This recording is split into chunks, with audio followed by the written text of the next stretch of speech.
Tak di pihak Natali, Rizky Febian belak-belakan puji Putri Dalina tahu adiknya dihujat. Usai terus-terusan dihujat netizen, usai perceraian Sule dan Natalie Holzer, Putri Dalina terlihat kembali tampil di sebuah panggung. Hujatan netizen yang disosorkan ke Putri Dalina yang menyebut jika dirinya adalah alasan Sule dan Natalie Holzer bercerai.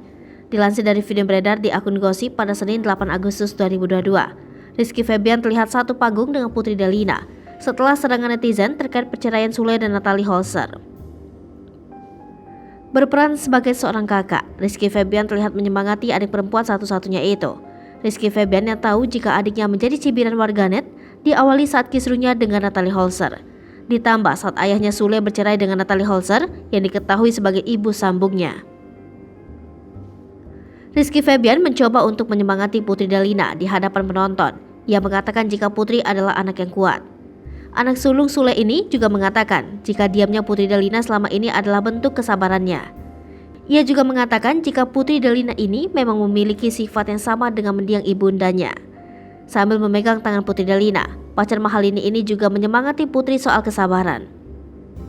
Ujian yang dialami Putri soal hujatan yang diterimanya, Rizky Febian menganggap itu adalah ujian.